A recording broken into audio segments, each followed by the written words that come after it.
Hello, my name is Mena and I'm from the Foolish Couple. Welcome to the Foolish Insight. Now, a few days ago, we were shopping at Berkeley Bowl, which is a local grocery store which has a great selection of organic fruits and vegetables, and it's a favorite of a lot of locals around the area. Now, when we were inside shopping, I was on the look for tomatoes, and Andrew was in the fruit section looking for, I think, avocados.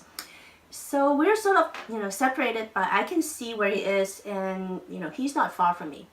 So I went on, I picked up some Roma tomatoes, and then I turned around and I want to see where Andrew is. And that's when I saw this young, gorgeous, tall, lean woman striking up a conversation with my husband. I can't tell what they're talking about, and they seem like they're having a friendly conversation, so I didn't think much about it. And then I picked up some of those, the yellow zucchinis, and then I walked back towards Andrew. And when she saw me, she walked away.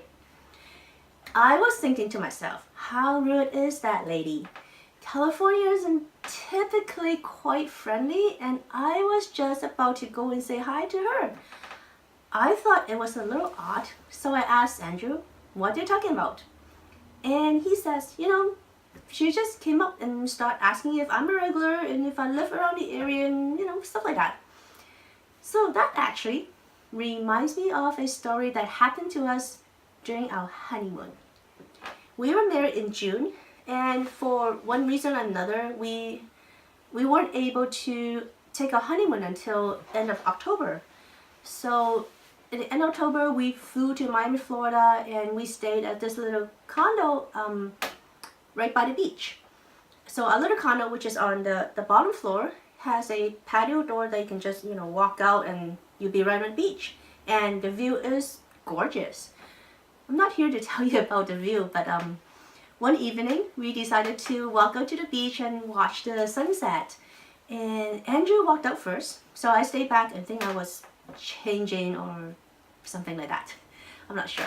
So anyways, he was out on the beach. He sat on this ledge and is looking out to the waters. And I saw this typical Miami type gorgeous blonde walked up to him, sat down on the ledge beside him, and it looked like they were talking, but I can't really tell because they're facing away from me. So I got changed and I walked out towards them. And when I got to them, she asked Andrew, "Who's this?" So my newlywed husband says, "She's my wife." And he sounded actually kind of proud of it, newlyweds and all. And then I saw this complicated expression on her face. But she did manage to say, "Nice to meet you," and she walked away. So naturally, I just sat down and asked him, "What are you guys talking about?" And he said, she said her and her friends are staying in a condo just down the block and invited me to their party tonight. So I said, "Well, you're probably not invited anymore." And then we sat down and watched the sunset. And that's the end. Now I tell you this story because I want you to think about how you would have reacted if someone is hitting on your husband or wife or boyfriend or girlfriend. Now my reaction, actually, I'm quite happy and proud of myself that I got myself a nice catch. It's not bad after all. But another girl may start getting jealous, or they might throw a fit and maybe even start an argument about, why are you talking to another woman altogether? See, in this situation, what story are you telling yourself? The story that I tell myself is that my husband is friendly, he's quite the catch, so everybody likes him, and I'm happy about that. Or I could have told myself another story. Maybe he's finally met someone else that's better than me and he's going to leave me and blah blah blah. It's all about the story that we tell ourselves. Our reactions determines the outcome. This is the fundamental of E plus R equals O. E equals event, the fact that my husband is getting hit on. R is the response. And that is how I would react, the story that I tell myself.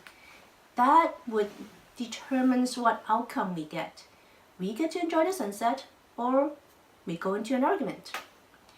See, the event has already occurred. It is something that I have no control over. It is history. I can't change that. It's just happened. How I choose to respond depends on me. In this case, how much I trust and love my husband, and more importantly, how much confidence I have about the strength of our relationship. Look, if anyone could walk up to my husband and just take him away, and then our relationship is questionable, is shaky at best. Now, if, let's say you're a guy, and let's say you're Jack, we call you Jack, and you're with Jill. Jill is the love of your life. She is beautiful, smart, caring, friendly, and that's why you love her. And then there's another guy, let's call him Gaston. He walked up to Jill and started introducing himself to and start talking to Jill. How would you react? Are you going to get mad at Gaston? Are you going to get mad at Jill? How would you feel? Do you feel jealous because Gaston is maybe more handsome than you? Do you feel angry that maybe Jill is so much more friendly with her new friend than you? Are you mad that they're getting along so well? Are you scared that Gaston may steal Jill away from you? Are you fearful that you may not be the one for Jill and that she's going to walk away from you with a new friend? You see, all of your feelings depends on what story you tell yourself. It depends on your insecurities towards your relationships. How much you believe that your relationship, Jack and Jill, will work out for you. It depends on whether you feel like you have given all you've got to make it work. This isn't about Jill. It's not even about Gaston. You have no control over what other people's intentions are, Gaston or any other guy.